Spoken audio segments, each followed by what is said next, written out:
At one point, being on Forbes 30 Under 30 meant you were the future.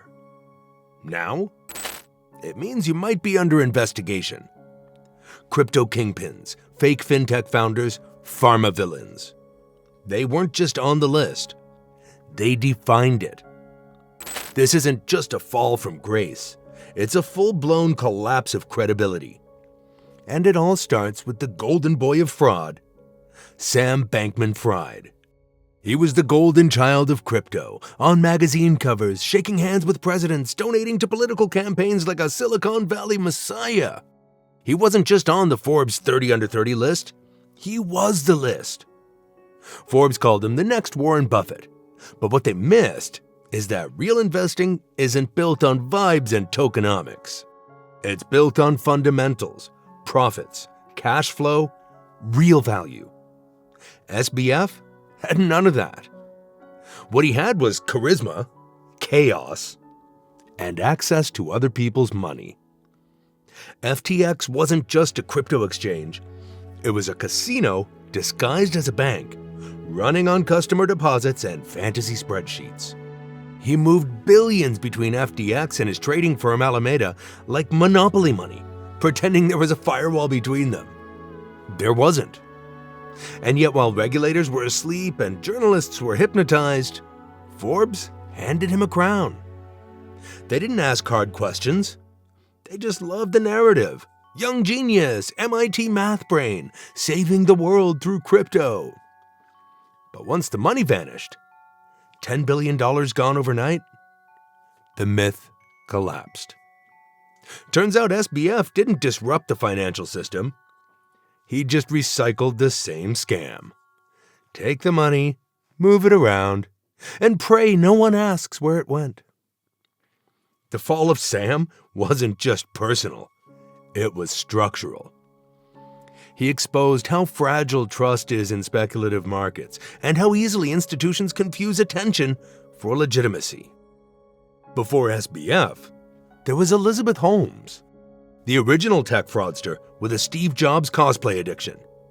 She lowered her voice, wore the turtleneck, and promised to change the world without ever showing a working product. Theranos wasn't just a scam. It was a masterclass in narrative economics. The pitch was perfect. Eliminate blood testing pain, disrupt healthcare, save lives. And it was all bullshit. Her device couldn't even run basic tests reliably. But that didn't matter. She had board members from the Pentagon, glowing media coverage, and a $9 billion valuation built on thin air. Forbes didn't invent Elizabeth Holmes, but they sure helped keep the fantasy alive. They called her the next great tech visionary. Turns out, she was just the first to hack the startup status game. And here's the dirty truth. Investors didn't back her because the science worked. They backed her because other investors were backing her. That's not due diligence. That's the greater fool theory in action. Holmes showed the world you don't need product market fit when you've got the perfect founder market myth. Young, ambitious, different, and willing to fake it all the way to the top. Then there was Martin Shkreli. He didn't just scam the system, he spat in its face and smirked while doing it.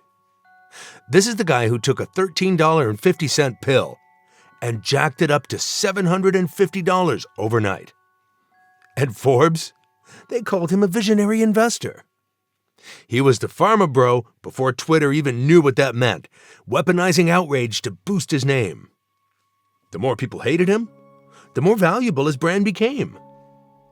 In the modern economy, being infamous is just another monetization strategy. And here's the kicker. What he did was legal. That's the problem. He exposed how broken the drug pricing model really is. No price caps, no real competition, and absolutely no shame. Shkreli turned pharmaceutical ethics into a stock play. He wasn't curing anything. He was cornering markets. This wasn't innovation. It was exploitation dressed up as capitalism. And while Forbes was busy praising his financial acumen, they missed the bigger picture. This wasn't just one bad actor. It was a preview of what happens when regulation falls asleep and profit becomes the only metric that matters. If Shkreli showed us how to exploit a broken system, Charlie Javice showed us how to build an empire out of nothing at all. She didn't hike drug prices. She hiked her user count by 3.7 million. She told JP Morgan her startup had 4 million users. Reality check? Maybe 300,000 if you're generous. So she hired a data firm to fabricate the rest. Literally paid someone to fake names and emails. And it worked. JP Morgan gave her $175 million. Forbes, of course, saw the headlines and crowned her a fintech prodigy. They didn't see fraud. They saw female founder in finance and ran with it. This wasn't business. It was startup theater. And Charlie was the star. The numbers didn't matter. The momentum did. Because in this economy, perception isn't just reality. It's revenue. The economics here are brutal. Scale equals exit, not value. It's not about serving users. It's about looking good on a pitch deck and finding someone dumb enough to buy the illusion. The deeper issue? Everyone's playing hot potato with fake value. No one wants to be left holding it, but everyone wants to believe they're early enough to cash out. If Charlie Javice faked the users, Caroline Ellison quietly helped fake the numbers. She wasn't a headline-chasing founder. She was the one behind the curtain, making the dysfunction look functional. Caroline didn't build Alameda to be sustainable. She built it to keep up appearances. Billions flowed between FTX and Alameda like monopoly money, and she helped shuffle it around until it vanished. No risk controls, no transparency, no idea what she was doing, by her own admission. And Forbes? They didn't need credentials, just a link to Sam. She wasn't the CFO. She just dated the CEO and ran a hedge fund with a Slack Logan.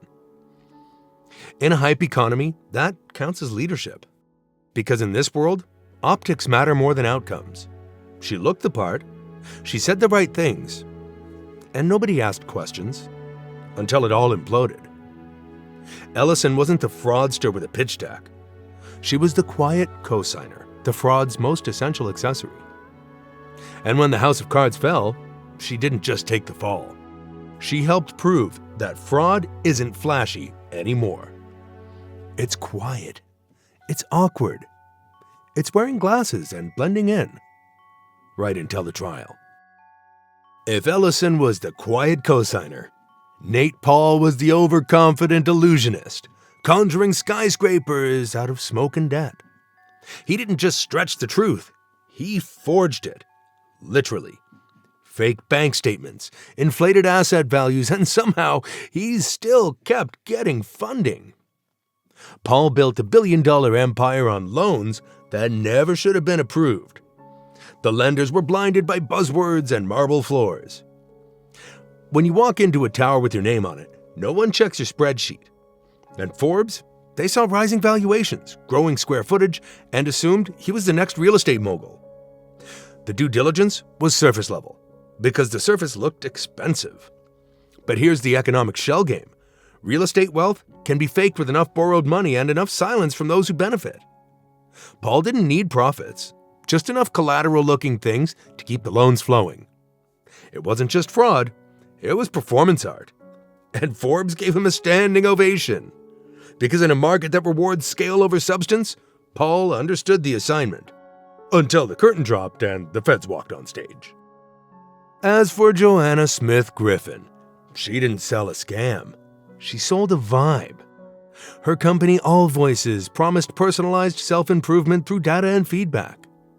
It sounded like the future, until regulators realized it was just a digital placebo with a privacy problem.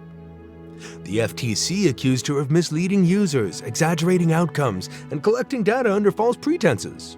The translation: empowerment was a marketing angle, not a mission. The product wasn't broken. The promise was. And once again, Forbes didn't ask for audited results, just a compelling story. Harvard grad, female founder, wellness tech. Boom, you're in. This is what modern fraud looks like. Clean websites, soft fonts, and a TED Talk voice. It doesn't scream scam. It whispers success and hopes nobody reads the terms and conditions. Because in this new economy, narrative is currency. You don't need to build something that works. You just need something that feels like it should. Until regulators knock, and suddenly your brand isn't empowering anymore. It's just another headline in a list of fallen stars. So what do all of these stories have in common? It's not just the fraud.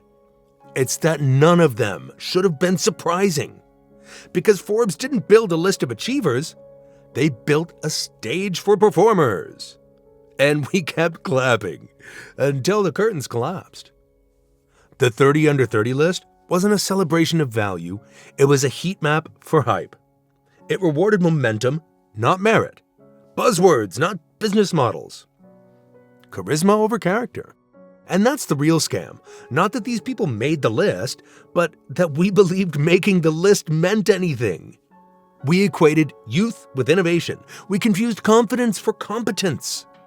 We thought success had a look, and that Forbes had the authority to define it. But the truth is this. The fall of the list isn't the failure, it's the exposure. Because the deeper disease isn't fake CEOs or shady spreadsheets. It's a culture that worships shortcuts, optics, and overnight success. And as long as we keep chasing shiny objects over substance, this list won't be the last to fall.